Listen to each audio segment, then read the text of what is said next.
खुलुमबाय आंनि मुलुगनां बड' निउस चेनेलाव गासैखौबो गोसो गोथारै बरायहरनाय जाबाय। बे समाव आं नोंथांमोननि सिगाङाव फुंबिलिनि मोननैसो खौरां लाना फैलायबाय। अन्नानै भिडिअखौ जोबजासिम फारि फारि नायलांदो।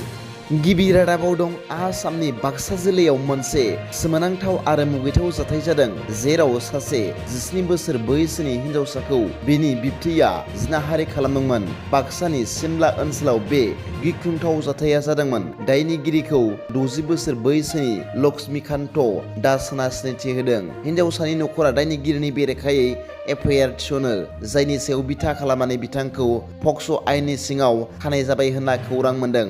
मिथिनो मोनबावनाय बायदिब्ला दानसेनिफ्रायनो बिथांजोखौ जिनाहारि खालामनाय जागासिनो दंमोन आरो दायनिगिरिया बिथांजोखौ हुमखि होदोंमोन दि गावनि दायनि बागै रावनोबो खोन्थानो मोना होनना।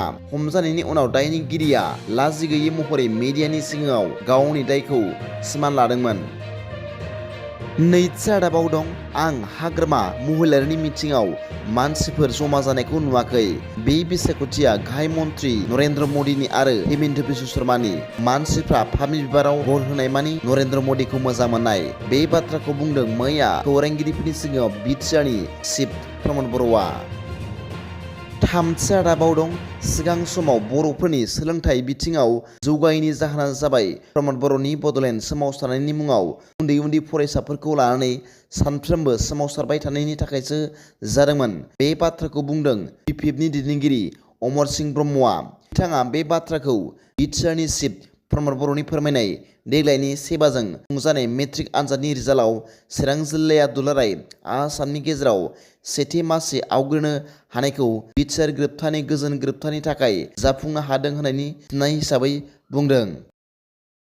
ब्रैथि रादाबाव दं सिखावा खावनानै लानानै थांदों 1.5 लाख रांनि गानग्रा जोमग्रा। खौरां मोननाय बायदिब्ला बे जाथाया जादों चिरां जिल्लानि खुंग्रिं देलायस्रि बाजाराव बेहुला बसुमतारी मुंनि सासे आइजोनि दख'ना दखाननिफ्राय सिखावफोरा 1.5 लाख रां बेसेननि गानग्रा जोमग्रा आरो आखासे बेसेन गोसा मुवा बेसादफोरबो खावनानै लांदों होनना मिथिनो मोन्दों। बे दखाननि एसे एनै मुलाम्फा जानायजोंनो गावनि गथ'फोरनि फरायनायनि खरसाफोरखौ सुफुङोमोन होनना बेहुला बसुमतारीया खौरांगिरिफोरनि सिगाङाव दुखुजों फोरमायदों।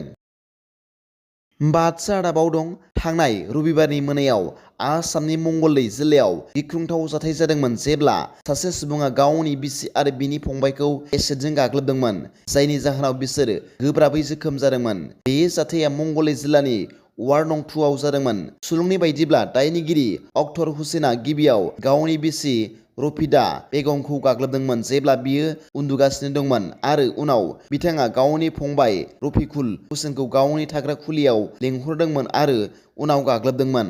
जाथायनि उनाव सानैबो जोखोम जानायफोरखौ गोख्रैनो गोजौ फाहामथायनि थाखाय गुवाहाटी मेडिकेल कलेज आरो देहा फाहामसालियाव लांनाय जादोंमोन। बे मुगैथाव एसिड गाग्लोबनायनि जाहोनखौ दासिमबो रोखा खालामनाय जायाखै, बबेखानि बियो बिथांनि बिसि आरो फंबाय रफिकुलनि गेजेराव मोनसे आयेन बेरेखा सोमोन्दोनि जाथाय होनना सन्देह खालामनाय जादों होनना मिथिनो मोन्दों। बे आयदानि सोमोन्दोआव आरोबाव नायबिजिरनाया सोलिगासिनो दं।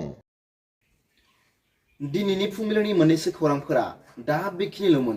भिडिअखौ मोजां मोनदोंब्ला आंनि बे मुलुगनां बड' निउस चेनेलखौ अन्नानै साबस्क्राइब खालाम। जायफ्रा गोदानै नायदोंब्ला एसेनोसै, गोजोन्थों।